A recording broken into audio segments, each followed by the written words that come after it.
السلام علیکم ورحمۃ اللہ وبرکاتہ۔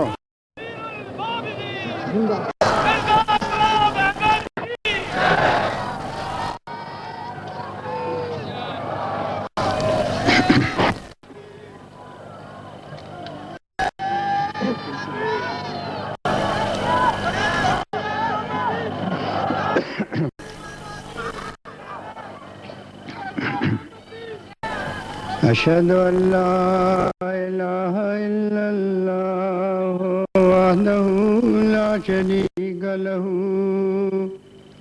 واشہد ان محمدا عبدہ ورسولہ اما بعد فاعوذ باللہ من الشیطان الرجیم بسم اللہ الرحمن الرحیم الحمد للہ رب العالمین الرحمن الرحیم مالک یوم الدین ایاک نعبد و ایاک نستعین اهدنا الصراط المستقيم صراط الذين أنعمت عليهم غير المغضوب عليهم ولا الضالين۔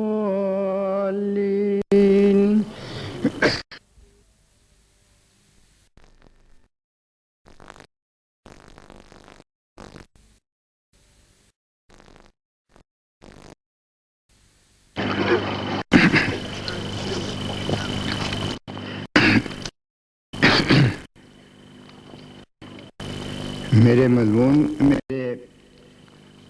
مضمون کا عنوان ہے سبحان اللہ۔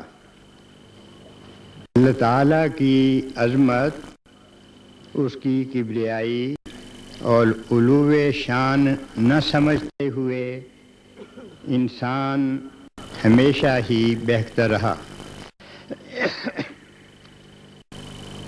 بعض انسان اپنی عقل سے اس غلط نتیجہ پر پہنچے کہ اللہ تعالیٰ کی طرح روحیں جو ہیں ارواح اور مادی ذرات جو ہیں وہ ابدی ازلی ہیں اور اللہ تعالیٰ کی مخلوق نہیں ہیں۔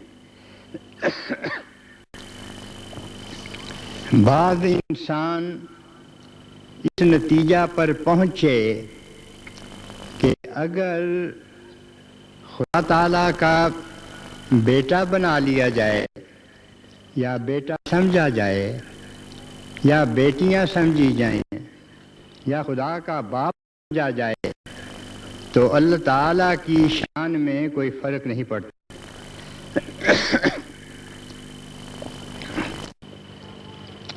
بعض نے شرک کی دلیل بنا لی کہ خدا تعالیٰ کی قرب کی راہیں پتھر کے یہ بت ہمارے لیے کھولیں گے، یا یہ کہ روز جزا جن بتوں کی ہم پرستش کرتے ہیں وہ اللہ تعالیٰ کے حضور ہماری شفاعت کریں گے۔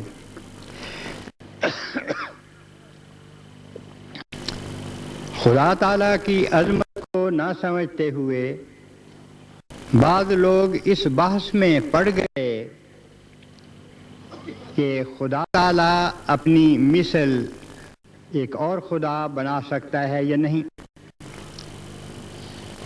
بعض نے یہ باتیں شروع کر دیں کہ کیا خدا تعالیٰ جھوٹ بول سکتا ہے یا چوری کر سکتا ہے یا نہیں۔ غرض کہ توحید خالص سے پرے ہٹ کر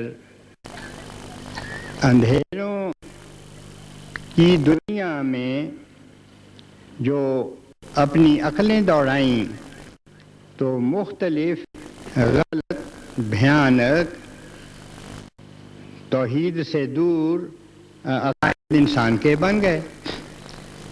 قرآن کریم اس پہلو سے بھی ایک کامل اور مکمل کتاب ہے کہ اس نے جس تفصیل کے ساتھ اور جن روشن دلائل کے ساتھ خدا تعالیٰ کی ذات اور صفات کے بارے میں انسان کو بتایا وہ کہیں اور ہمیں نظر نہیں آتا۔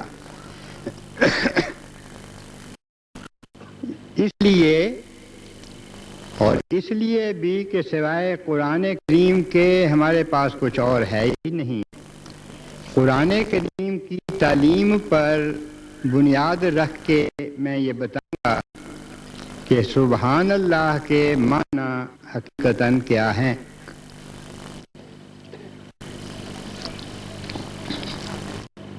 پہلے ہم لیتے ہیں لغت کو۔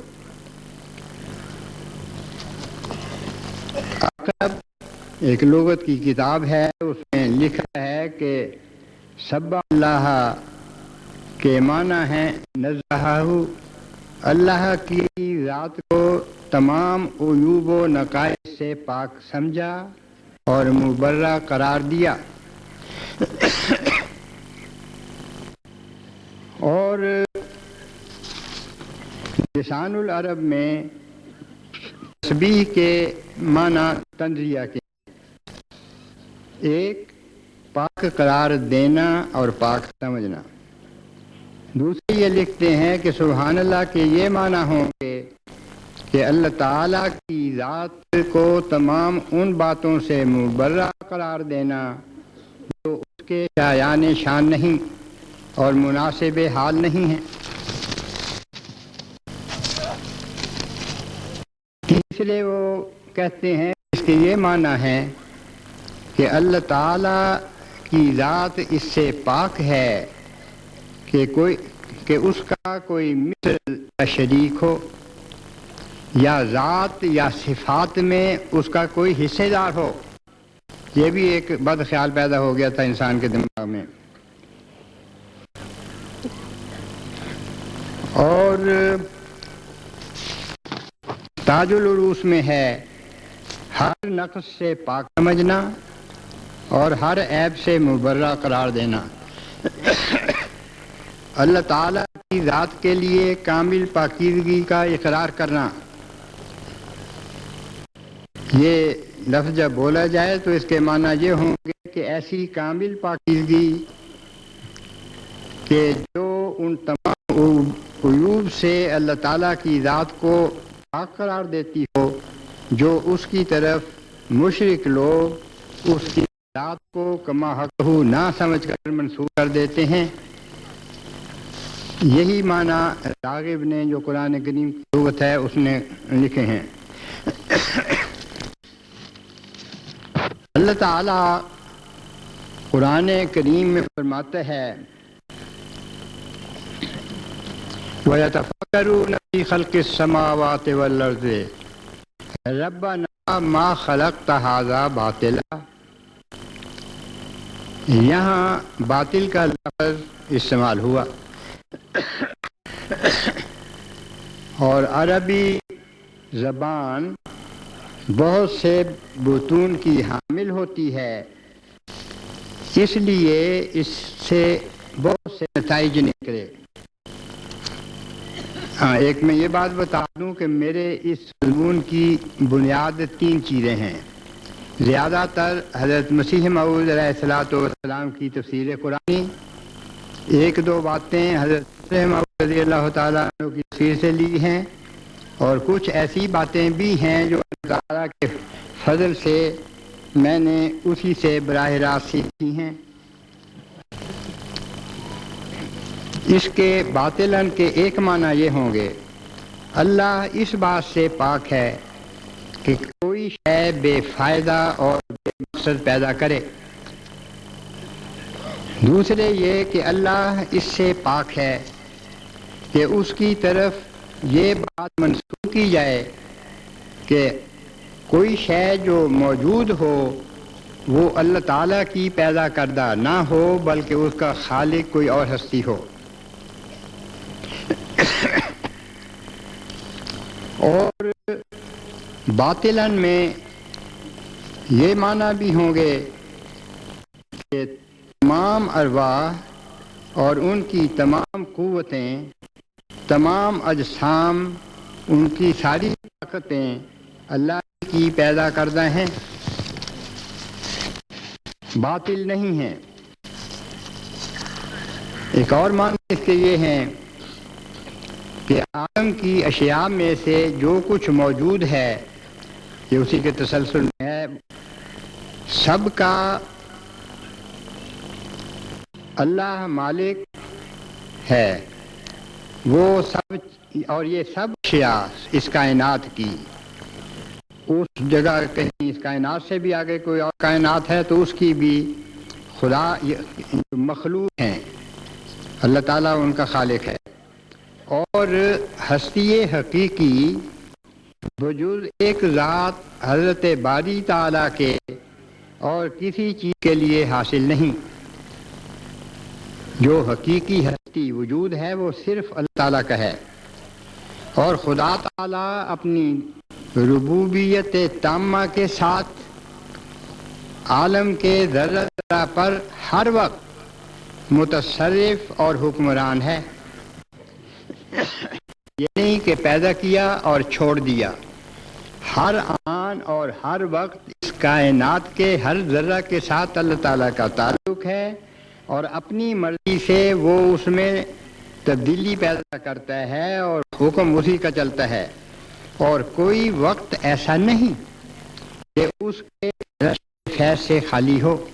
اگر اللہ تعالیٰ کی رحمت کی چیز پر نازل ہونا بند ہو جائے تو وہ اس کے لیے موت یا ہلاکت ہے، بلکہ عالم کے بنانے کے بعد پھر اس مبدأ وجود کی فی الحقیقت بلا ایک ذرہ تفاوت کے ایسی حاجت رکھتا ہے کہ کوئی بھی ابھی تک اس نے کچھ بھی نہیں بنایا۔ ایک اور معنی اس کے ہے کہ وہ اپنی مرضی اور ارادہ سے، یعنی اس میں یہ نقص نہیں پایا جاتا کہ وہ اپنی مرضی نہ چلائے، وہ اپنی مرضی اور ارادہ کے موافق ہر چیز کی ربوبیت کر رہا ہے، اور یہ نہیں کہ بلا ارادہ کسی شے کے ربوبیت کا موجب ہو۔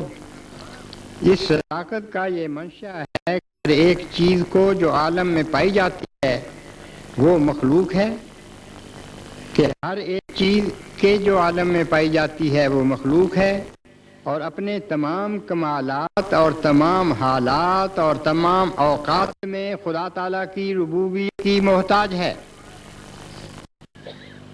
اور ایک اور معنی یہ کہ کوئی روحانی یا جسمانی ایسا کمال نہیں جس کی مخلوق خود بخود اور بغیر ارادہ خاص اس متصرف مطلق کے حاصل کر سکتا ہو۔ اس کائنات میں مخلوق چیزیں درجہ بدرجہ ترقی کرتی ہوئی کمالات حاصل کرتی ہیں۔ موٹی مثال خود انسان کی ہے، جو درجہ بدرجہ زمین سے اٹھ کر 7ویں آسمان کی رفتوں تک پہنچ سکتا ہے اگر اللہ تعالیٰ کے احکام پر پابند ہو اور نبی کریم صلی اللہ علیہ وسلم کے نقش قدم پر چلنے والا ہو۔ اس کے ایک معنی یہ بھی ہے کہ اللہ تعالیٰ نے کسی چیز کو عبث اور بیہودہ طور پر پیدا نہیں کیا، کھلوانا نہیں ہے اور عبث نہیں ہے۔ اس کے یہ معنی بھی ہے کہ ہر اس کی مخلوقات میں سے ہر چیز عجائبات قدرت اور حکمت سے بھری ہوئی ہے، باطل نہیں۔ ہر چیز عجائبات قدرت اور حکمت سے بھری ہوئی ہے۔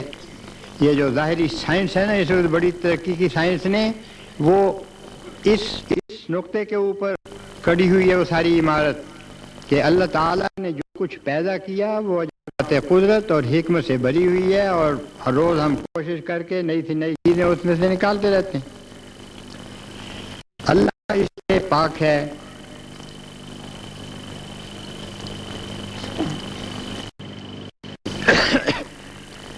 کہ اس کے وجود کو معرفت نہ ہونے کے نتیجے میں اور عظمت اور اس کی جو کبریائی اور علو شان ہے اس کے نہ سمجھنے کے باعث نالائق صفتیں اس کی طرف منسوب کر دیں. اور اگر ایسا کوئی شخص کرے تو یہ دوزخ اپنے لیے پیدا کرنے کا باعث بن جاتا ہے. باطلاً کیا کئی تفسیر ایک اور یہ ہوتی ہے کہ اللہ کی ہر تخلیق اور ہر صفت اپنے اندر کمالیت رکھتی ہے. یعنی اللہ تعالیٰ نے کسی چیز کو باطل نہیں پیدا کیا. اس سے ہم اس نتیجہ پر پہنچتے ہیں کہ چونکہ پیدائش کائنات خدا تعالیٰ کی ساری صفات کے ظہور کا نتیجہ ہے اور ان میں کمال پایا جاتا ہے، اس لیے خدا تعالیٰ کی ہر صفت جو ہے اس میں کمالیت پائی جاتی ہے اور ہر شے کے خواص سامنے کی طرف ہمیں لے جاتے ہیں اور ہمارے ایمانوں کو مضبوط کرتے ہیں. ایک اور معنی یہاں یہ ہے باطل کے کہ اللہ تعالیٰ پاک ہے اس بات سے کہ اس نے کائنات کو ابلغ اور محکم نظام کے علاوہ کسی کمزور نظام کی بنیاد پر قائم کیا ہو. نظام کائنات ابلغ اور محکم ہے، ہرگز باطل اور بے سود نہیں. نظام کائنات ابلغ اور محکم ہونے کے نتیجہ میں شان حقیقی کا چہرہ ہمیں دکھلا رہا ہے. باطل کی ایک اور تفسیر یہ ہے کہ ایک ایک چیز اس کائنات کی خدا کی طرف رہنمائی کر رہی ہے، باطل نہیں. زمین و آسمان کی شہادتیں، یہ حضرت مسیح موعود علیہ الصلوۃ والسلام نے بڑی زبردست عقلی دلیل یہاں دی ہے. زمین و آسمان کی شہادتیں کسی مصنوعی اور بناوٹی خدا کی ہستی کا ثبوت نہیں دیتی، بلکہ اس خدائے احد اور یگانہ سے ہمیں متعارف کرواتی ہیں جو اس جہان کا پیدا کرنے والا ہے، جو زندہ اور قائم رہنے والا خدا ہے. جس خدا کو قرآن کریم پیش کرتا ہے اس کے لیے زمین و آسمان دلائل سے بھرے ہوئے ہیں. ابھی پچھلے سالوں میں ایک تحقیق ہوئی ہے نئی، اور سائنسدان جو دہریت کی طرف ہمیشہ مائل رہتے تھے، اس تحقیق کے بعد انہوں نے یہ اعلان کیا، دو حصوں میں بٹ گئے. ایک نے تو کہا کہ ہماری تحقیق ہمیں بتاتی ہے، اس کائنات کے اندر ان کی تحقیق یہ بتاتی ہے کہ اس کا پیدا کرنے والا ایک خدا ہے، اور بعض نے کہا کہ ابھی سوچنے والی بات ہے. لیکن شرک پر یا دہریت پر ان کی پختگی کو ان کی اپنی تحقیق نے متزلزل کر دیا. حضرت مسیح موعود علیہ الصلوۃ والسلام فرماتے ہیں جب تمہارے دل پاک ہو جائیں گے اور عقل سلیم سے کام لوگے اور تقوی کی راہوں پر قدم مارو گے، پھر ان کے جوڑ سے وہ حالت پیدا ہو جائے گی کہ ربنا ما خلقت ھذا باطلا سبحانک فقنا عذاب النار تمہارے دل سے نکلے گا. اس وقت سمجھ میں آ جائے گا کہ یہ مخلوق عبث نہیں بلکہ شان حقیقی کی حقانیت اور اس بات پر دلالت کرتی ہے تاکہ ہر طرح کے علوم و فنون جو دین کو مدد دیتے ہیں ظاہر ہوں. حضرت مسیح موعود علیہ الصلوۃ والسلام کی ایسی تحریروں نے جماعت احمدیہ کے دماغ پر آگے بڑھنے کے دروازے کھولے، اور اسی لیے میں توجہ دلا رہا ہوں اپنے نوجوان ذہین طالب علم کو کہ قرآن پڑھو تاکہ تم علوم دنیاویہ جو کہلاتے ہیں انہیں زیادہ اچھی طرح سمجھ سکو، اور علوم دنیاویہ کی اسٹڈی کرو تاکہ قرآن کریم کے اسرار تمہیں آسانی سے سمجھ آنے لگیں.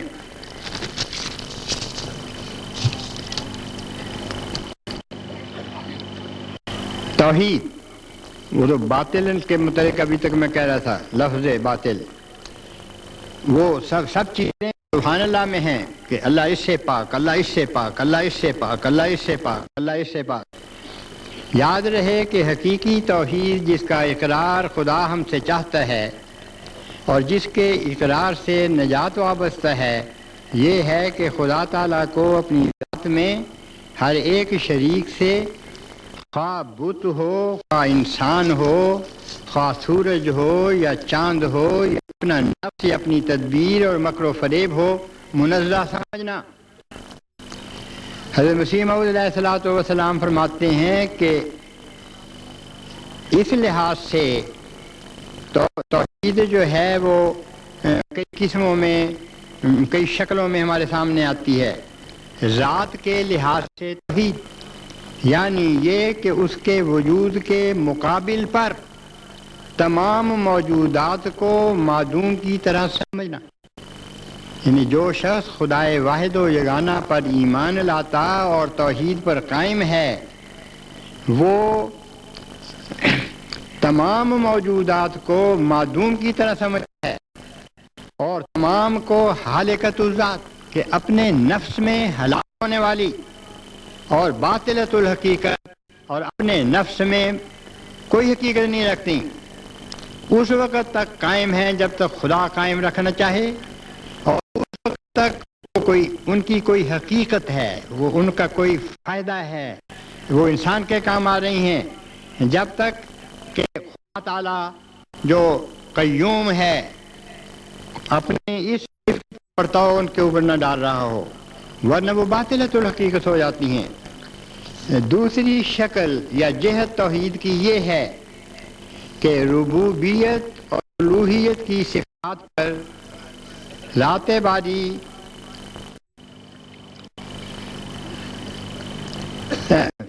ربوبیت اور الوہیت کی صفات بجز ذات باری کسی میں قرار نہ دینا، اور جو بظاہر رب الارواح یا فیض انسان نظر آتے ہیں، یہ اسی کے ہاتھ کا ایک نظام کرنا، یعنی سوائے اللہ تعالیٰ کی ذات کے۔ دوسری توحید کا یہ ہے کہ سوائے اللہ تعالیٰ کی ذات کے ساری کائنات اور اس کے تمام اجزاء اور قسمیں اور مالٹے کا درخت، اس کا ہر پھل جو ہے، میں تفصیل میں آ کے کو سمجھا رہا ہوں، خدا تعالیٰ کی ربوبیت کے بغیر تدریجی ارتقاء کرتے ہوئے اپنے جو اس کی زندگی ہے اس کو عروج تک نہیں پہنچا سکتا، نہیں ہوتا۔ امرود ہے کیڑا کھا جاتا ہے، دوسرے پھل ہیں جانور کھا جاتے ہیں، انسان کے لیے وہ کام کر نہیں رہتا۔ ایسی بیماری آتی ہے کہ جانوروں کے لیے بھی کام کر نہیں رہتا، ایسی بیماری آتی ہے جو اس درخت کے لیے بھی وہ اس کا پھل کام کر نہیں رہتا اور اس کی جڑوں میں گرتا اور درخت کو مار دیتا۔ تو ربوبیت کی صفت باری جو ہے بجوز ذات باری کسی میں قرار نہ دینا۔ لیکن آپ دیکھتے ہیں کہ استاد بھی آپ کی ربوبیت، آپ کی تربیت کر رہا ہے، دوسرے محکمے ہیں، ملک میں حکومتوں میں وہ کر رہے ہیں، بین الاقوامی محکمے ہیں، ٹھیک ہے، ملتی جلتی چیزیں ہیں، لیکن حقیقت یہی ہے کہ یہ سارے نظام ہمیں اس لیے نظر آتے ہیں کہ اللہ تعالیٰ نے چاہا کہ یہ نظام اس کے بندوں کے لیے قائم کیے جائیں۔ جس وقت جن حالات میں خدا چاہے کہ ان کو مٹا دے، مٹا دیتا ہے۔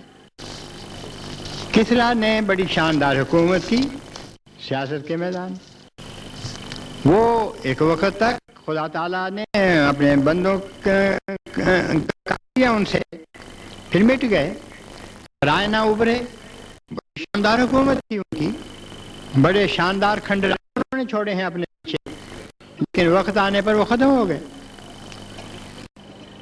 کیسر کی حکومت تھی، آدھی دنیا پر چھائی ہوئی، کہاں نظر آتی ہے وہ؟ 40,000 نے 3 لاکھ کی فوج کو 5 دنوں میں ختم کر کے کیسر کی حکومت کی جڑوں کو ہلا دیا تھا، کیونکہ اس وقت اللہ تعالیٰ کا یہی منشا تھا.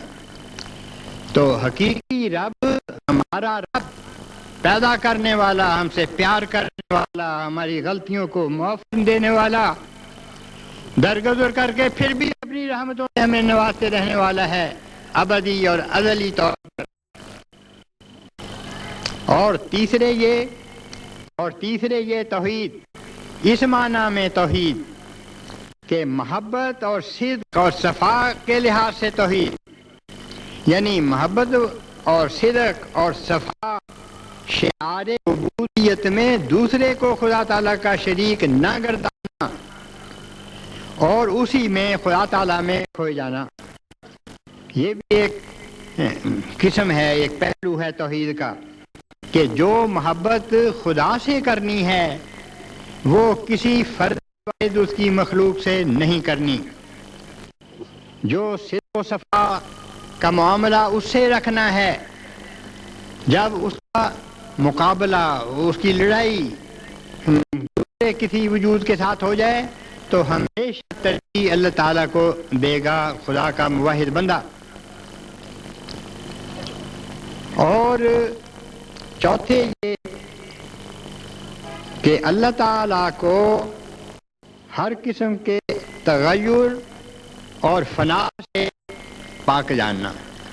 یہ توحید کے اندر اس طرح آتا ہے کہ صرف یہ جو کائنات ہے جو ہماری سمجھ میں نہیں آ رہا، یہ جو مادی ذرات سے بنے ہوئے کائنات میں بھی اتنی وسعت ہے کہ ہمارے دماغ جو ہیں وہاں تک پہنچتے کیا پہنچ ہی نہیں سکتے، میں تھک جاتے ہیں. لیکن ان سب پہ فنا وارد ہوتی ہے اور تغیر ہوتے ہیں. دو چیزیں، ایک مٹ جانا، ایک بدل جانا. اللہ تعالیٰ کی ذات ہے جو ازل سے ابد تک قائم، یعنی ہمیشہ سے ہے، ہمیشہ رہے گی. اور اس وسیع زمانہ میں ایک لحظہ کے لیے، ایک سیکنڈ کے لیے بھی کوئی تغیر اس کے نہیں آتا. طاقت کے ساتھ، جس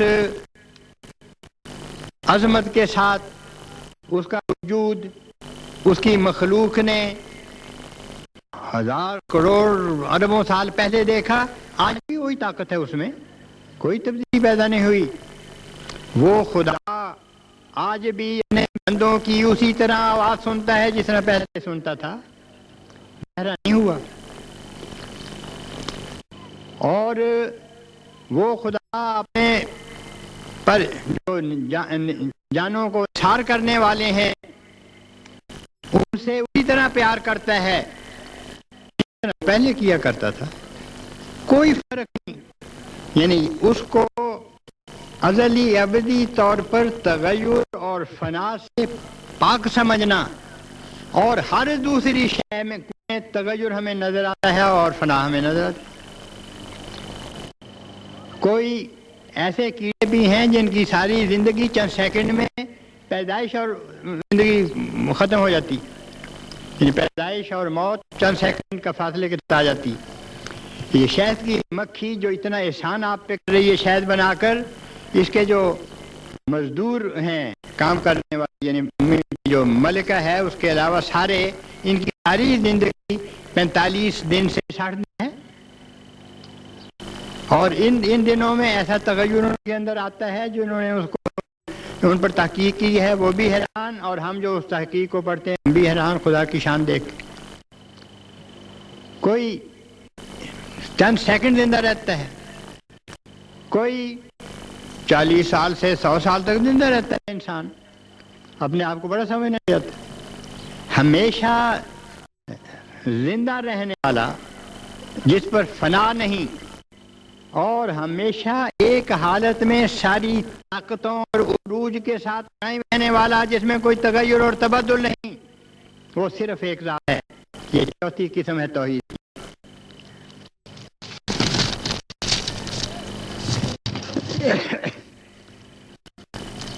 اللہ واحد لا شریک ہے، جس کے سوا کوئی بھی پرستش اور فرمان برداری کے لائق نہیں.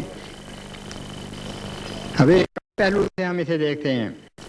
اگر وہ لا شریک نہ ہو، یعنی اگر اللہ ایک نہ ہو بلکہ بہت سے ہوں خدا، تو پھر اگر وہ لا شریک نہ ہو تو شاید اس کی طاقت پر اس کے دشمن خدا کی طاقت غالب آ جائے۔ اس صورت میں اس کی خدائی مارد خطر میں رہے گی۔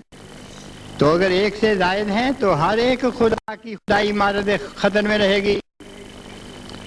خدا ایک ہے اور اس کی خدائی کو کوئی خطرہ نہیں، ازل سے اب تک اپنی پوری شان کے ساتھ قائم ہے، قائم رہے گا۔ نمبر 2، کوئی پرستش کے لائق نہیں۔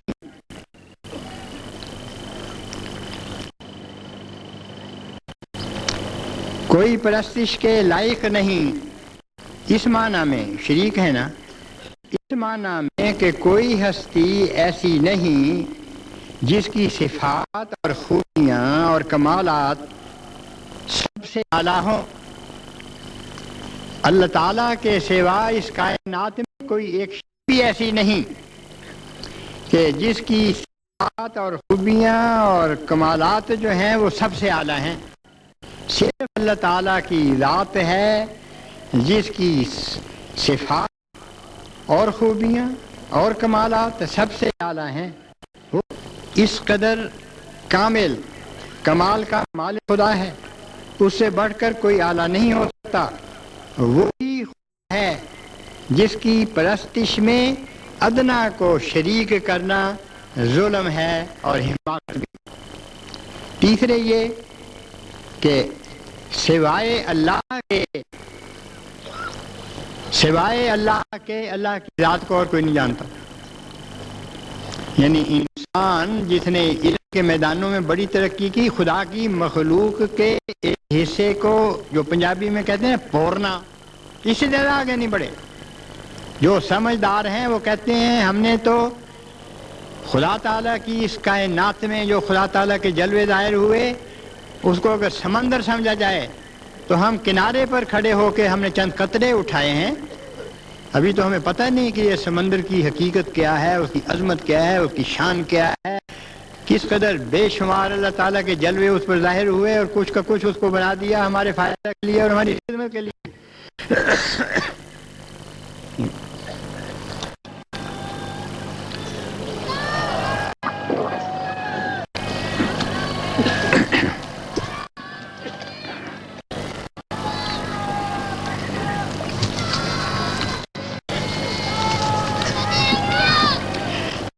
صرف اللہ ہے ایک جو اپنی ذات کا کامل علم رکھتا ہے اور اس میں کوئی دوسرا شریک نہیں۔ یعنی خدا تعالیٰ کی ذات کے علاوہ کوئی ایسا وجود نہیں جو اللہ تعالیٰ کی ذات کا کامل علم رکھتا ہو۔ نیچے اترتے ہیں، خدا تعالیٰ کی مخلوق کا بھی کوئی اور وجود کامل علم نہیں رکھتا۔ خدا تعالیٰ کی اس کائنات کے کروڑویں حصے کا بھی کامل علم نہیں رکھتا کوئی اور وجود۔ اس لیے سے وہ لا شریک لہو، کوئی اس کا شریک نہیں، اس کے برابر کا نہیں ہے۔ اس کی ذات پر کوئی احاطہ نہیں کر سکتا۔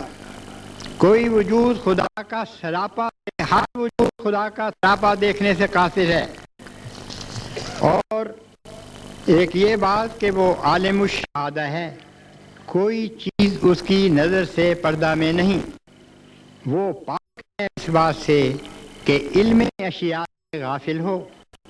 وہ اس عالم کے ذرہ ذرہ پر اپنی نظر رکھتا ہے، لیکن انسان یا کوئی اور مخلوق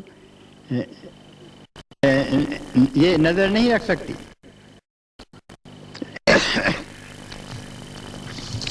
اس میں بھی وہ لا شریک ہے، یعنی کوئی ایسی ہستی نہیں جو خدا تعالیٰ کی طرح عالم الشہادہ ہو کہ ہر چیز پر جس کی نظر ہو، جس کی نظر سے کوئی چیز پردہ میں نہ ہو، کوئی اور وجود نہیں ہے۔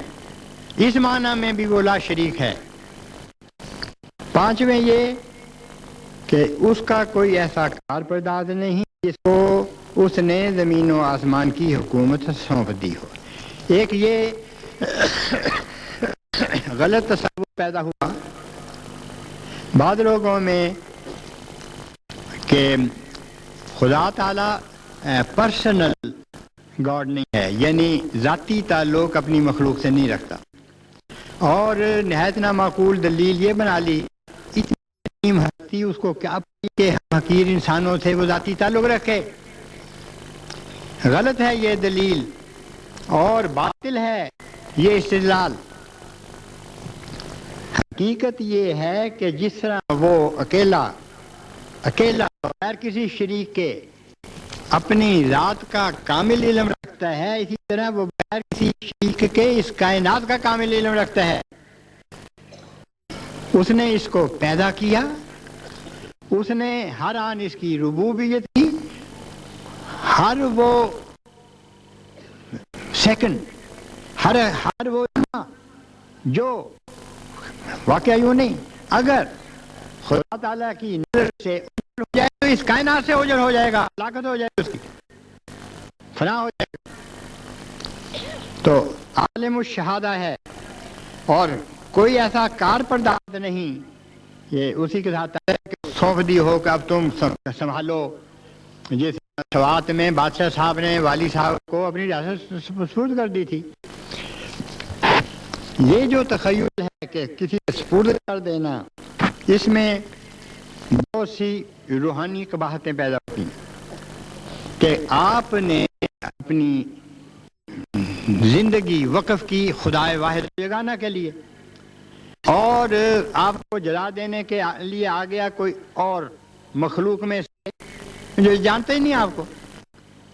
تو آپ کے ساتھ وہ آنے والا جاہل انصاف نہیں کر سکتا. آپ کے ساتھ وہی انصاف کر سکتا ہے جس کے علم میں آپ کی زندگی کا ہر لمحہ ہے، جس کے علم میں آپ کے دل کے خیالات ہیں، جس کے علم میں آپ کے ذہن کیے اچھے یا برے تصورات ہیں، جس کے علم میں یہ ہے کہ آپ کا کوئی اچھا عمل خدا کی رضا کے لیے ہے، لوگوں کی خوشنودی کے لیے ہے، وہ آپ سے بدلہ دے سکتا ہے. کوئی ایسا وجود نہیں، خدا پرسنل ہے، ذاتی تعلق رکھنے والا ہے، اور کوئی ایسا وجود نہیں اس کائنات میں جس کے سپرد اس نے رضا سزا کے تعلق میں اپنے خدا ہو. اور ایک اور بات یہ، اس کی بادشاہت ہر عیب سے خالی اور پاک ہے. خدا بادشاہ ہے نا ہمارا، اور کوئی ایسی بادشاہت نہیں جو عیب، نقص اور کمزوری سے پاک ہو. ایک موٹی بات ایک ہی میں بتاؤں گا آپ کو سمجھانے کے لیے، اور وہ یہ کہ دنیاوی بادشاہتیں اپنی کامیابیوں کے لیے اپنی رعایا کی محتاج ہیں. اب ہمارے سامنے آ گئی اسٹرائک کر دیتے ہیں. وہ انہوں نے عدم تعاون کی تحریک چلائی، کانگریس نے انگریزوں کو تنگ کر کے رکھ دیا کہ نہیں دیتے ٹیکس، جو ہمارے ذمے حکومت چلانے کے لیے رقمیں ہم تمہیں نہیں کرتے. کمزوری پیدا ہو گئی نا اس احتیاط کے نتیجے میں. تو خدا تعالیٰ کی بادشاہت ہر عیب سے خالی اور پاک ہے، اور خدا کا جہاز تمام قدرتوں کے ساتھ سچے انصاف پر چل رہا ہے. اللہ الصمد، اللہ تعالیٰ کو کسی غیر کی احتیاج نہیں.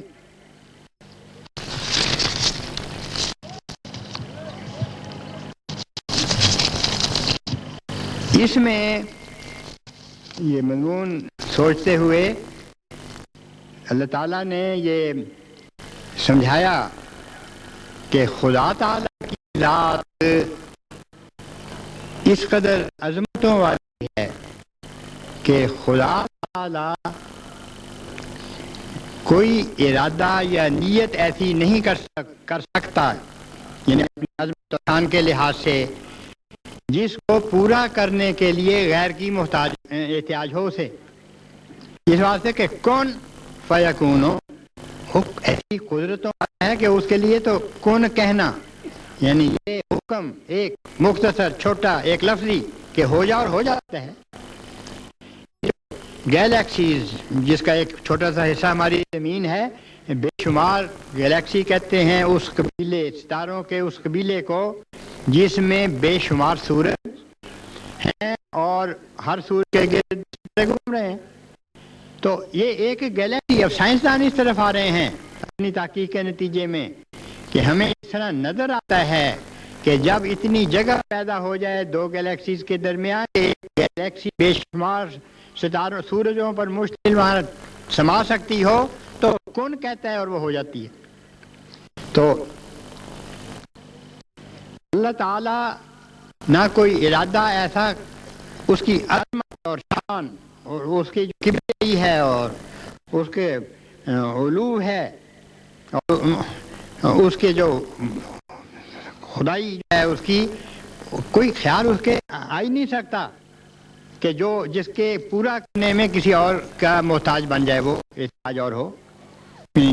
ہماری عقل یعنی عقل سلیم جو ہے جب غور کرتی ہے تو انکار کرتی ہے کہ خدا کے متعلق ایسا سمجھا جائے کہ اس کو کسی کی احتیاج ہے، کوئی خواہش ایسی نہیں پوری رکھتے. اس کی ایک مثال یہ بنی کہ انسان نے اپنی بے وقوفی سے اپنے اللہ کی طرف سیکس کی خواہش مطلوب کر دی کہ اس کو کہتے ہیں نا کہ بیٹا، خدا بیٹا. تو خدا بیٹے کے لیے ایک تو ابھی آؤں گا میں، لیکن پہلے تو جنسی خواہش چاہیے.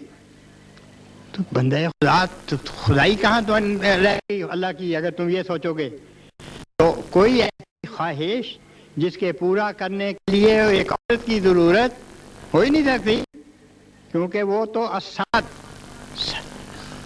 وہ کسی چیز کا محتاج نہیں. یہ ہے سبحان اللہ. اللہ تعالیٰ پاک ہے اس چیز سے کہ اسے کسی چیز کی احتیاج پیدا ہو، اور اس کائنات کی ہر شے ایسی ہے جسے ہر آن خدا تعالیٰ کی احتیاج رہتی ہے، اپنی زندگی کے لیے بھی اپنی بقا کے لیے بھی. یہ ہے جو اسلام ہمیں سکھاتا ہے شرک کے مقابلے میں. پہلی چیز تو یہ ہے کہ صرف جنسی خواہش نہیں بلکہ کسی قسم کی کوئی ایسی خواہش خدا تعالیٰ میں پیدا ہی نہیں ہو سکتی. کوئی ارادہ، کوئی نیت ایسی ہو ہی نہیں سکتی جس کا کرنا اس کے لیے مشکل ہو اور کرنے کے لیے کسی غیر کی احتیاج اسے ہو. نعوذ باللہ، پھر وہ خدا نہیں رہتا. جو ہمارا خدا ہے، جو اسلام نے ہمیں سکھایا، وہ تو الصمد، اس کو کسی چیز کی احتیاج نہیں ہے. کر دو. اور اس کو بیٹے کی بھی احتیاج نہیں. اگر وہ الصمد ہے تو اس کو بیٹے کی احتیاج نہیں. مجھے ملاقاتوں میں آدمی بڑے پریشان کہ دعا کریں بچہ نہیں ہوتا یا دعا کریں لڑکا نہیں ہوگا. کیوں دعا کرواتے ہیں؟ آپ نے موٹی بات ہے لیکن کبھی سوچا ہوگا کبھی نہ سوچا ہوگا. وہ اس لیے کرواتے ہیں کہ مر جائیں گے ہماری آگے نسل کیسے چلے گی. تو بیٹے کا تصور ہم سے یہ باور کروانا چاہتا ہے کہ نعوذ باللہ اللہ تعالیٰ پر فنا آ سکتی ہے. جب وہ مر جائے نعوذ باللہ تو کوئی بیٹا ہونا چاہیے جو اس کے تخت کے اوپر بیٹھ جائے. یہ خرابی پیدا ہوتی ہے اس میں. اس واسطے اللہ پاک ہے اس بات سے کہ اس کے کوئی بیٹا ہو.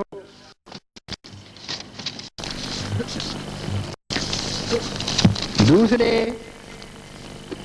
بیٹا ہونے کے لیے بیوی کی حاجت ہے.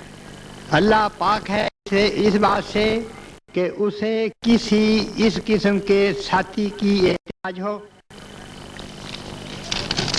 پھر کہتے ہیں ایک بیٹا بنا تو دوسرا باپ بھی بن گیا نا. تو پھر جو بیٹا ہے اسے ماں کی احتیاج، باپ کی احتیاج ہوگی. دو احتیاجیں اکٹھی ہو گئیں. پھر یہ ہے کہ جو حقیقت اس دنیا میں چل رہی ہے، مرد اور عورت، لڑکا اور لڑکی بیاہے جاتے ہیں، پھر تعلقات قائم ہوتے ہیں، پھر ایک بچہ پیدا ہوتا ہے، ہر دو کے جسم کے اجزاء میں سے حصہ لیتا ہے. بڑی موٹی بات ہے.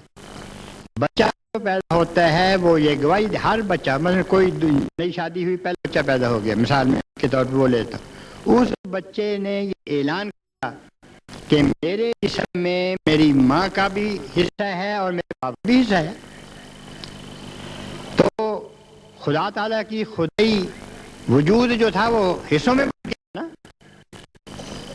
وہ ایک تو نہ رہا.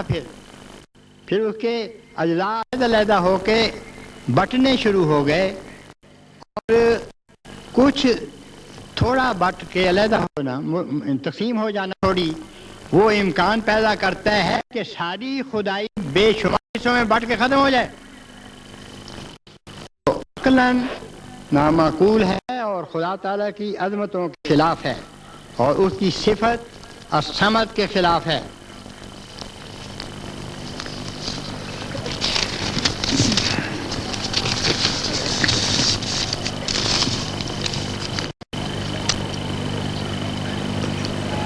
خدا تعالیٰ پاک ہے اس بات سے کہ اس پر مصائب نازل ہوں اور وہ سختیاں جھیلے.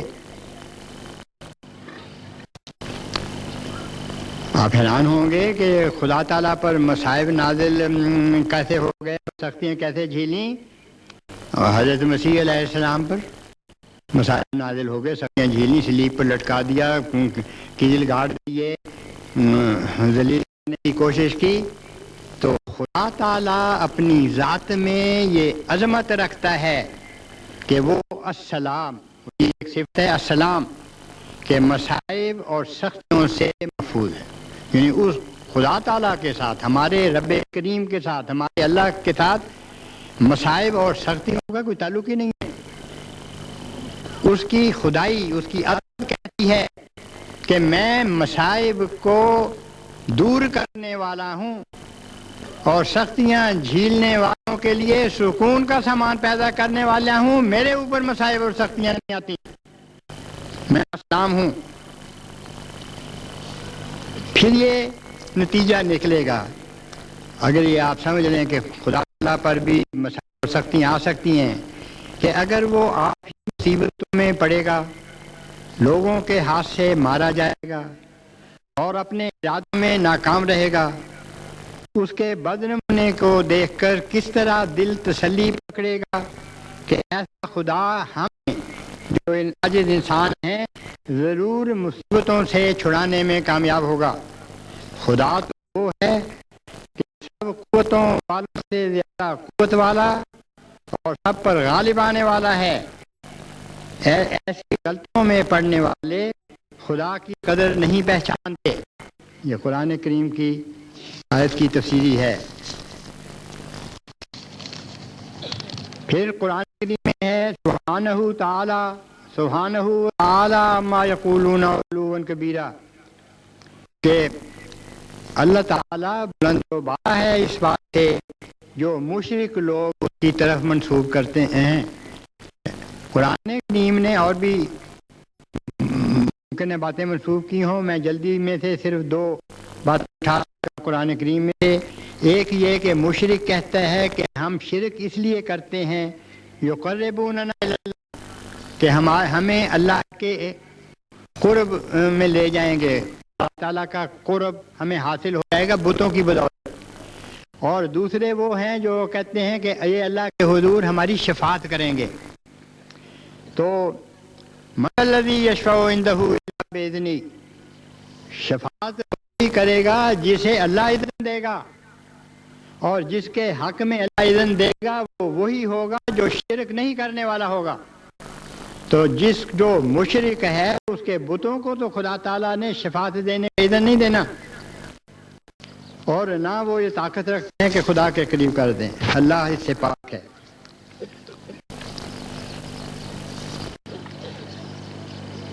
کتنا وقت ہوا ہے؟ 1 گھنٹہ، یعنی 1 گھنٹہ تقریباً.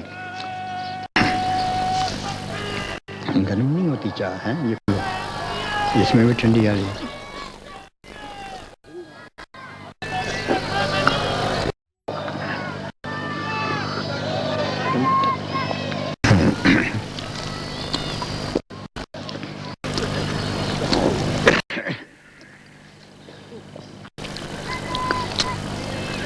بعض لوگوں کا یہ غلط خیال بھی ہے کہ خدا تعالیٰ خود اپنے وجود کی اپنے بندوں کو خبر نہیں دیتا، بلکہ انسان اپنی کوشش سے ایسے دلائل نکالتے ہیں جس سے خدا کی خدائی ثابت ہو، جس کا مطلب یہ ہے کہ ایسے بندوں کا احسان اللہ جل جلالہ کے اوپر ہو گیا۔ یہ غلط ہے۔ خدا تعالیٰ اپنے موجود ہونے کو اپنے کلام سے ظاہر کرتا ہے۔ یہ ایک ہی بات میں نے اٹھائی ہے۔ اگر وہ یہ نہ کہے کہ انا الموجود، تو جو دنیا میں اس وقت خدا تعالیٰ پر اس سے زیادہ ایمان رکھتے ہیں، جس طرح میں اس وقت یہ ایمان رکھتا ہوں کہ آپ کے سروں پر ڈھلتے سورج کی شعائیں پڑ رہی ہیں، تو ختم ہو جاتا ہے قصہ۔ اگر وہ بولے نا تو اس کا عاشق ایسے ہی پاگل ہو جائے، وہ اس سے دور ہے وہ اور دور ہو جائے۔ اور یہ انسان جو کہتا ہے کہ میرا احسان ہے اللہ پر کہ اسے دنیا بھول چکی تھی، میں نے نئے سے نئے دلائل نکال کے اور اس کی خدائی کی، تو پھر تم خدا بن گئے، وہ تو خدا نہ رہا۔ خدا تعالیٰ اپنے موجود ہونے کو اپنے کلام سے ظاہر کرتا ہے، اور جماعت احمدیہ کے لاکھوں افراد ایسے ہیں جن کو اللہ تعالیٰ نے کسی نہ کسی رنگ میں وقت سے پہلے غیب کی بات بتائی اور وہ پوری دکھائی۔ ہمارے چھوٹے بچوں کو بھی اس نے اپنے اس عظیم احسان سے مستثنا نہیں قرار دیا۔ 44 میں سارا دن میں ملاقات کرتا تھا دوستوں سے، بچے بھی ہوتے تھے، میں بچوں سے پوچھتا تھا مجھے یہ بتاؤ کبھی تمہیں سچی خواب آئی؟ تو جو اس مجلس میں بچے بیٹھے ہوتے تھے قریب سارے کھڑے ہو جاتے تھے کہ ہاں ہمیں آئی۔ بچے سے خدا بچے کی زبان میں بولتا تھا، اسے محی الدین ابن عربی کے تصوف کی اصطلاحات کی زبان میں تو نہیں بولنا تھا۔ اس نے میں نے یہ کہا خدا نے بچے کو کہ تیرے گھر میں بھینس ہے، تیرے گھر کی بھینس بچہ دینے والی ہے، یا کٹا ہوگا یا کٹی ہوگی، میں تجھے بتاتا ہوں کٹی ہوگی، اور 10 یا 15 دن کے بعد بچی پیدا ہوئی، کٹی ہوئی۔ اوکے، کتنا اس کو مزہ آیا کہ خدا نے مجھے وقت سے پہلے کٹی ہونے کی اطلاع دے دی۔ پچھلے ہی سالی تھے نا وہ جو عورتیں کہتی ہیں ڈیری ڈاکٹر کے تیرے لڑکی ہے روزی کی، پچھلے سفر پر ہمارے ایک احمدی نوجوان کی نئی شادی ہوئی تھی، اس نے کہا نام رکھ دیں، میں نے لڑکے کا نام رکھ دیا، اس نے نوٹ کر لیا، اور اس نے یہ سمجھا کہ میری اچھی فال ہے، لڑکا پیدا ہو جائے۔ جب 2-2.5 ماہ رہ گئے بچے کی پیدائش میں، تو لندن کی چوٹی کی جو ہوتی ڈاکٹرز، لیڈی ڈاکٹرز، ان سے اس نے معائنہ کروایا، وہ ساری ڈاکٹروں نے مل کے متفقہ اس کو یہ بات بتائی کہ اب ایسے ہاتھ نکل آئے ہیں کہ ہمیں پتہ لگ جاتا ہے کہ لڑکا ہوگا یا لڑکی، اور تیری بیوی کے پیٹ میں لڑکی ہے۔ اس کے دوستوں نے کہا اب تو پیشگوئی کر دی لیڈی ڈاکٹروں نے، اب صاحب سے کہو، میں ان دنوں میں وہی تھا کہ لڑکی کا نام رکھیں۔ وہ کہنے لگا میں نے تو ایک دفعہ نام رکھوانا تھا، رکھوا لیا، اب میں نے جا کے نام نہیں بدلوانا۔ 2-2.5 مہینے وہ لیڈی ڈاکٹرز، ہمارے زبان کے محاورہ میں یوں کہا جا سکتا ہے، قسمیں کھاتی نہیں کہ سوائے لڑکی کے اور دوسری جنس ہو ہی نہیں سکتی پیدا، ہمارے حالات بتا رہے ہیں۔ اور 2-2.5 مہینے کے بعد جب بچہ پیدا ہوا تو وہ لڑکا تھا۔ تو غیب کی بات بتانا یا کسی عاجز انسان کے منہ سے نکلی بات کو پورا کر دکھانا، یہ اللہ تعالیٰ کی قدرت کا کام ہے، انسان کا دخل نہیں ہے اس میں۔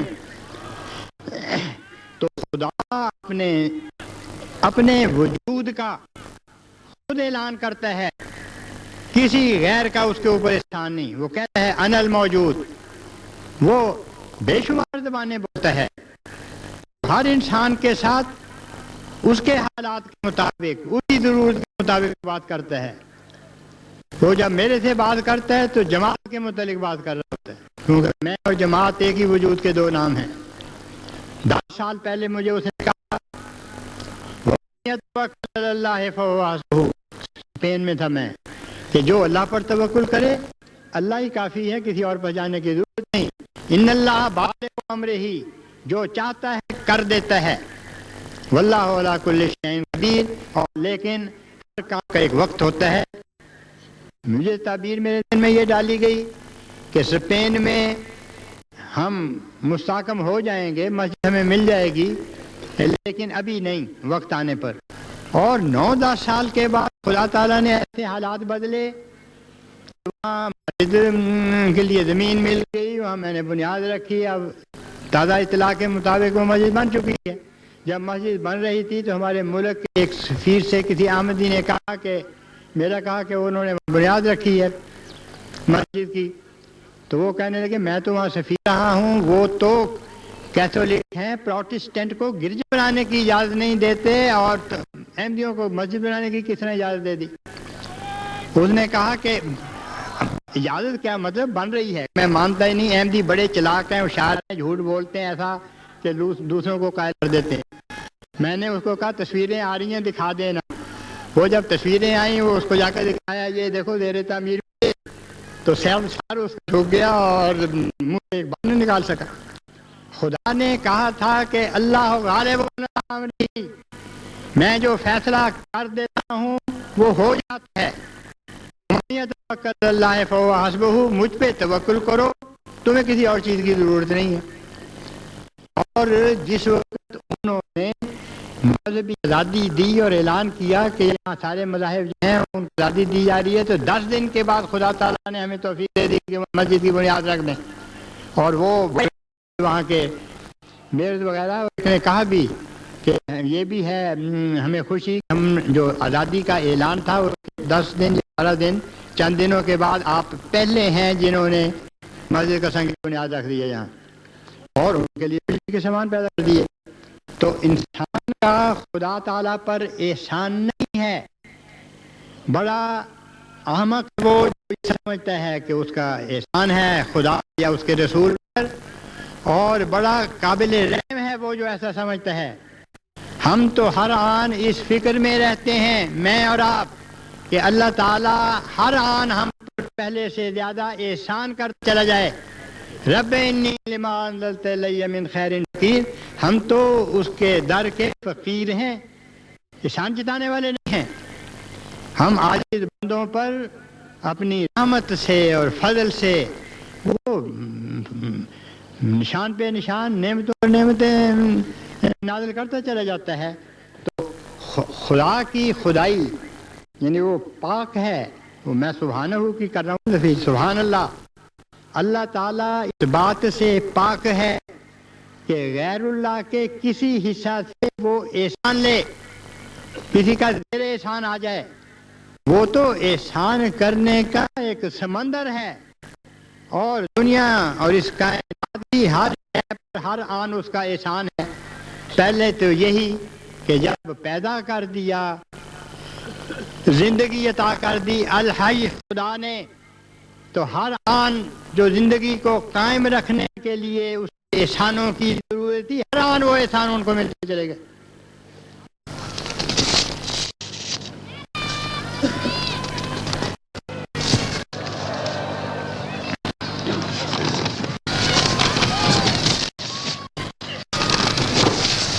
ایک پوائنٹ اور لمبا ہے، اسے چھوڑ کے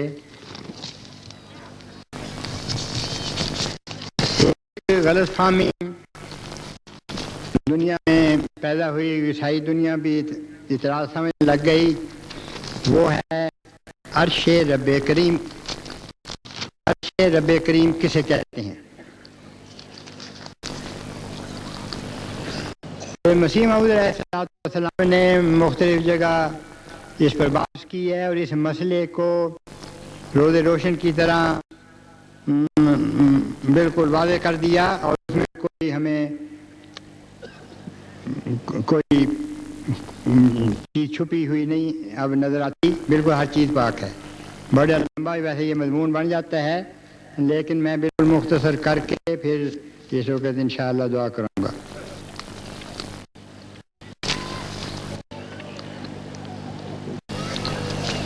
پہلی بات یہ ہر آدمی کو یاد رکھنی چاہیے کہ اللہ تعالیٰ پاک ہے اس بات سے کہ اسے محدود سمجھا جائے، وہ محدود نہیں، غیر محدود ہستی ہے۔ وہ پاک ہے اس بات سے اس کی ذات کو محدود سمجھ کر اور عرش کو مخلوق جانتے ہوئے اللہ کو عرش پر بٹھایا جائے۔ عرش کوئی مخلوق مادی چیز نہیں جس پر خدا بیٹھتا ہے، بلکہ عرش اللہ تعالیٰ کی دو بنیادی صفتیں ہیں جن کے اندر پھر بہت ساری صفات ہیں، ان میں سے ایک کا نام عرش ہے۔ عرش جو ہے وہ ورا مرتبہ اور تنزیہی صفت ہے اللہ تعالیٰ کی، اس کو ہم عرش کہتے ہیں۔ یہ مرتبے کا نام ہے، کسی مخلوق تخت پوش کا نام نہیں جہاں کوئی تخت بیٹھ جاتا ہو۔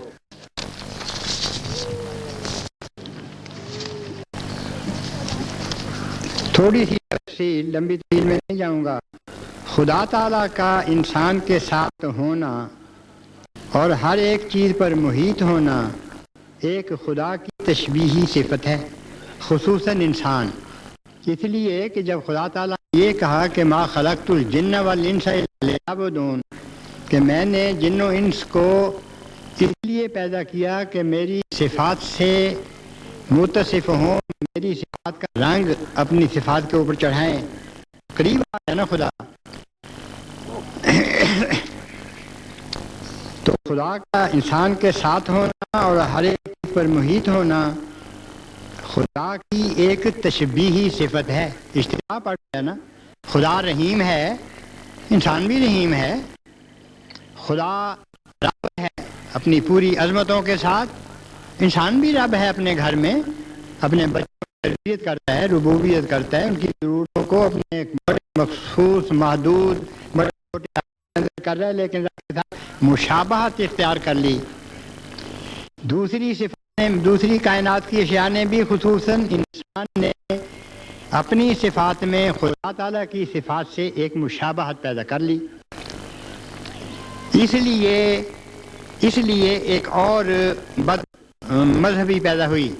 بعض لوگ کہنے لگے ان تشبیہی صفات کو دیکھ کر کہ خدا بھی کریم، انسان بھی کریم، خدا بھی خالق، انسان نے بھی موٹریں بنا لیں، ہوائی جہاز بنا لیے وغیرہ وغیرہ۔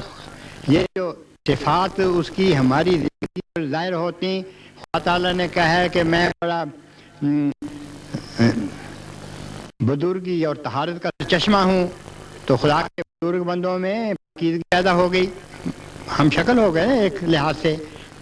تو اس سے یہ بد مذہب نکلا کہ انسان عین خدا ہے، فرق ہی نہیں رہا، باقی وہ خدا ہی ہے۔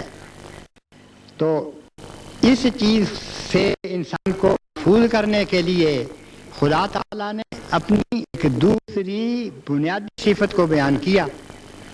خدا تعالیٰ نے کہا کہ میری صفات سے مشابہ صفات میری خواہش اور مرضی اور حکم سے تمہارے نفسوں میں پیدا ہوتی، لیکن تم خدا نہیں بن جاتے۔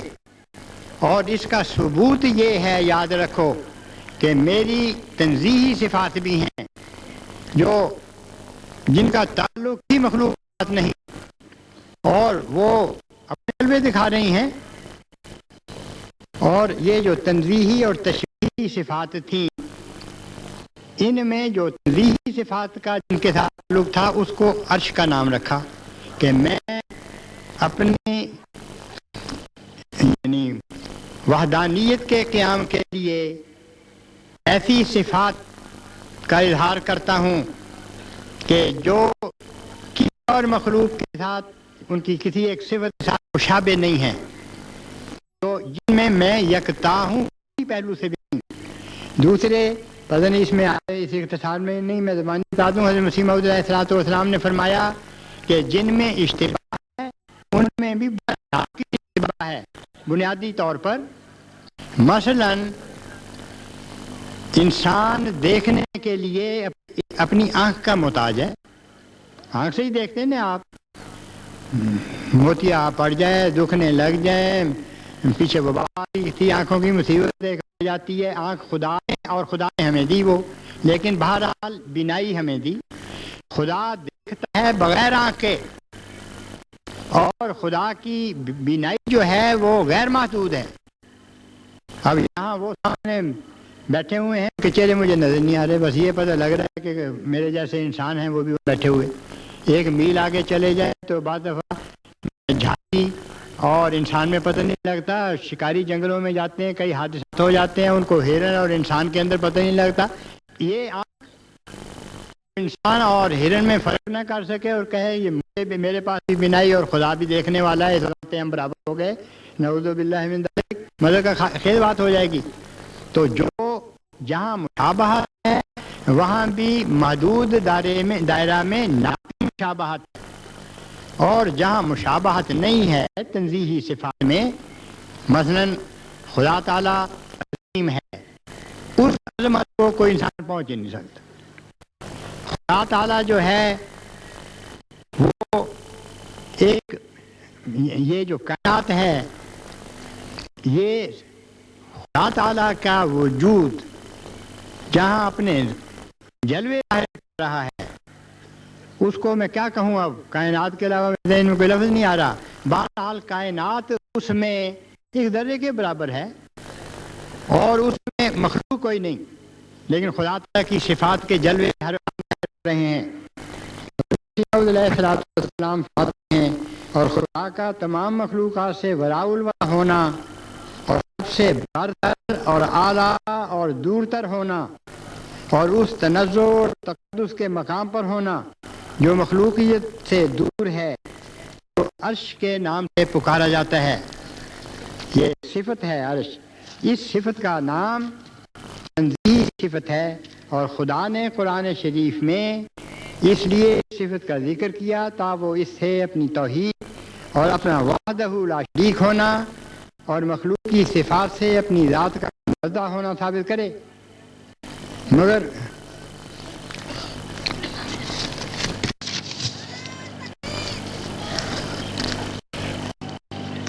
آپ فرماتے ہیں, غور سے سنیں, بڑا عجیب اصطلاح, تمام قرآن شریف کو اول سے آخر تک پڑھو. تمام قرآن شریف کو اول سے آخر تک پڑھو, اس میں ہرگز نہیں پاؤ گے کہ عرش بھی کوئی چیز محدود اور مخلوق ہے. قرآن شریف میں لفظ کا جہاں جہاں استعمال ہوا ہے, اس سے مراد خدا کی عظمت اور جبروت بلندی ہے. اسی وجہ سے اس کو مخلوق چیزوں میں داخل نہیں کیا.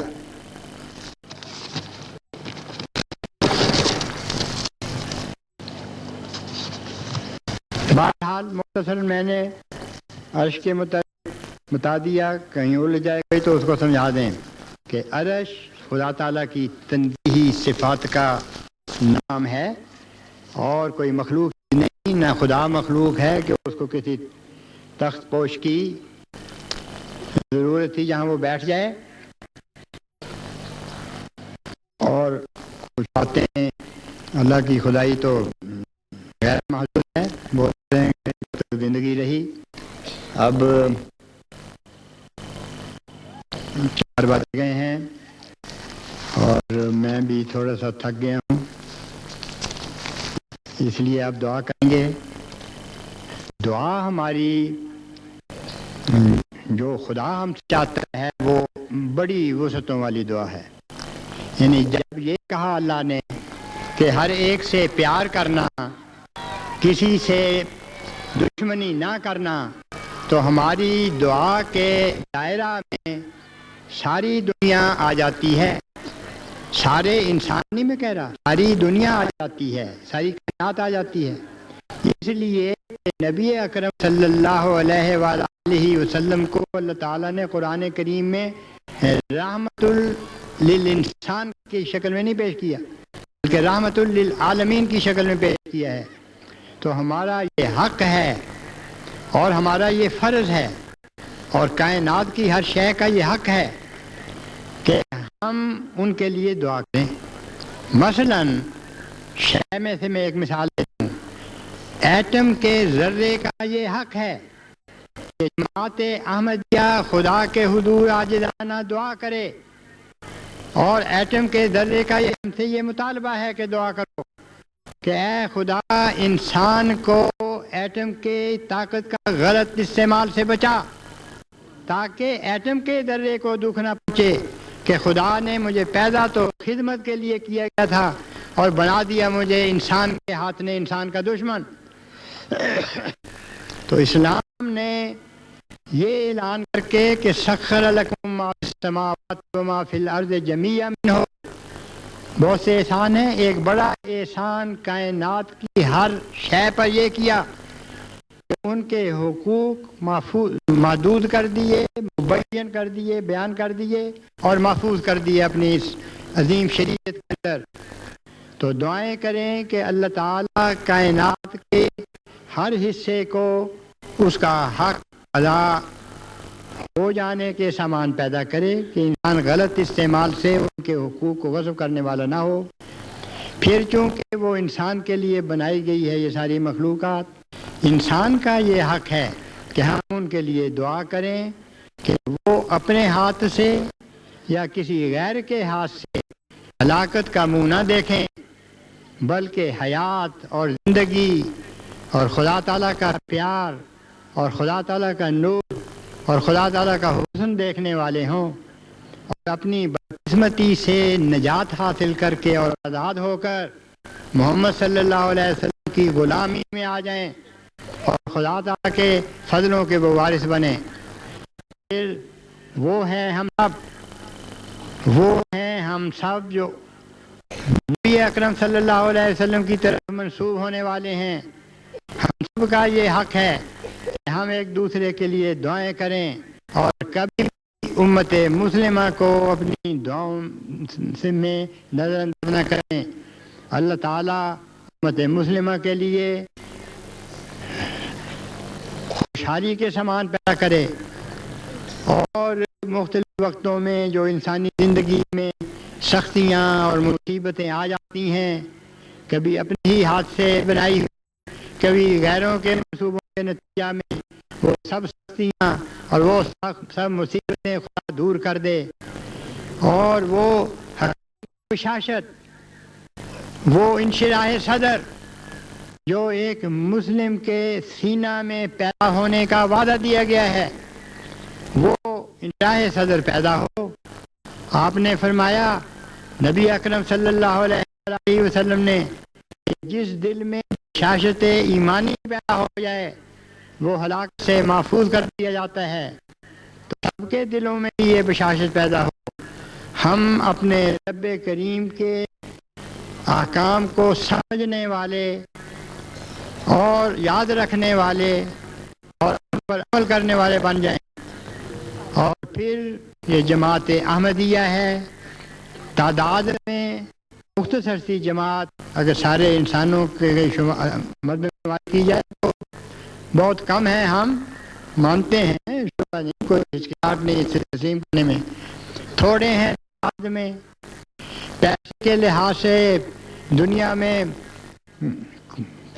ایسے لوگ ہوں کہ جن کی دولت جماعت احمدیہ کی ساری دولت سے بھی زیادہ ہے، لیکن جن کی خوشیاں جماعت احمدیہ کی خوشی سے کروڑواں حصہ بھی نہیں ہے.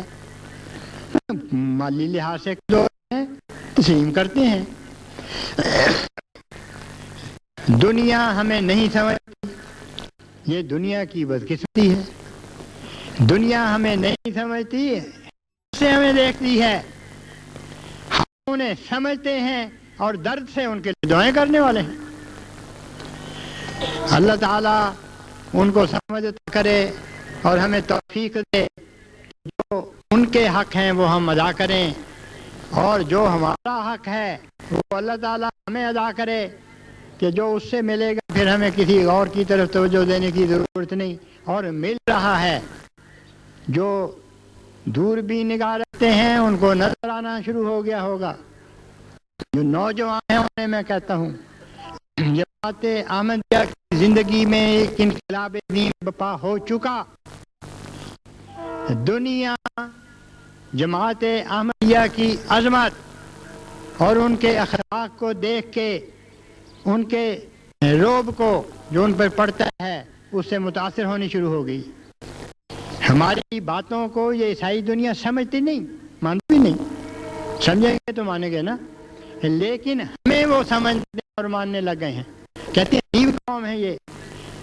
ڈیٹن کے میئر نے مجھے کہا کہ کس قسم کے آدمی آپ پیدا کرتے ہیں. یہ جو ایرو امریکن آمدی ہوئے، جب کوئی آمدی ہو جاتا ہے اس کی کوئی اخلاقی شکایت ہمارے پاس نہیں پہنچتی میرے دفتر میں، لیکن جو دوسرے ہیں وہ ایک ایک آدمی کی ایک سے زیادہ شکایتیں روز ملنی شروع ہو جاتی ہیں. کسی کا بٹوا چھین لیا، کوئی اور حرکت کر رہی ہے.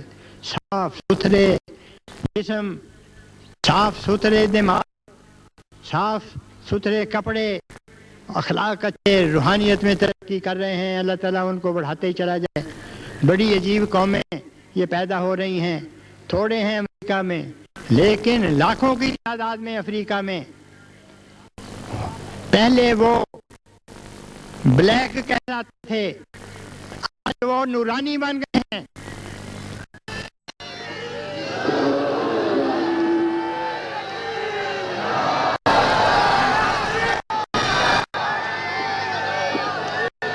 ایسی انقلابی تبدیلی پیدا کر دی اللہ تعالیٰ نے ہمارے احمدیوں کی زندگی میں. اور وہ ایک نہیں، دو نہیں، بلکہ مجموعی لحاظ سے ملین ہوں گے.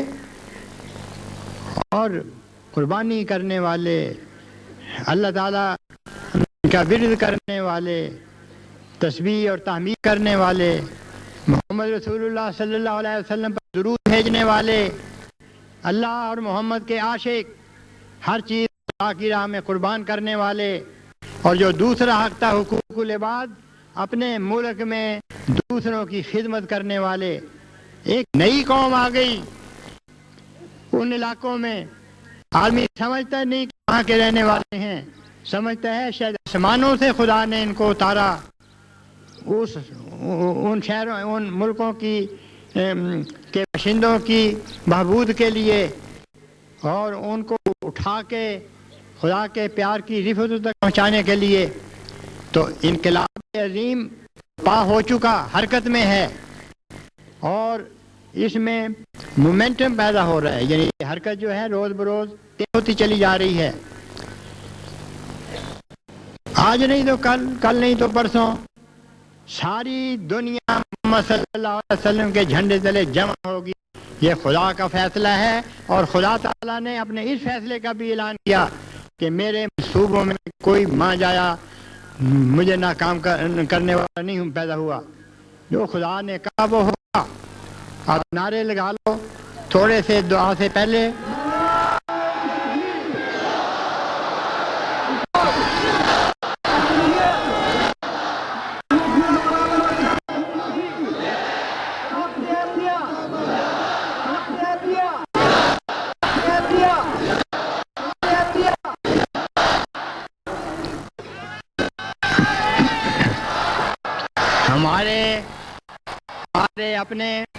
ہمارے اپنے ملک میں کچھ دکھیا مہاجر افغانستان کے ہیں. حکومت وقت ان کا بوجھ اٹھائے ہوئے ہے. اللہ تعالیٰ انہیں جزا دے، اور اللہ تعالیٰ ایسے سامان پیدا کرے کہ ان مہاجروں کی تکلیف دور ہو، اور پھر اپنے وطنوں میں، اپنے گھر میں جا کر زندگی گزارنے لگیں. اور ایک اور گروہ وہ بٹ گیا مقبوضہ اور آزاد کشمیر کے علاقے میں، وہ بھی بڑے مظلوم ہیں. اللہ تعالیٰ ان کے دکھوں کو بھی دور کرے اور ان کی خوشحالی کے بھی سامان پیدا کرے. اور اللہ تعالیٰ ہمیں ایسا بنا دے کہ ہم کبھی ایک لحظہ کے لیے بھی اسے بھولیں مت. ہمیشہ ہم یاد رکھیں اسے، اور وہ بھی ہمیں کبھی نہ بھولے، اور ہماری حفاظت کرتا رہے، ہمارے دلوں کو اور زیادہ منور کرتا رہے، ہمارے اخلاق پر اسلام کا اور زیادہ حسن پیدا کرتا رہے، اور ہمیں اپنا بنا لے اور کسی اور کا محتاج نہ بنائے. اور کمزور ہاتھوں نے جو اس کا مضبوط دامن پکڑا ہے وہ اپنا دامن جھٹک کے ہمیں پرے نہ پھینک دے بلکہ اور قریب لے آئے. آؤ آپ دعا کر لیں.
اللہم آمین.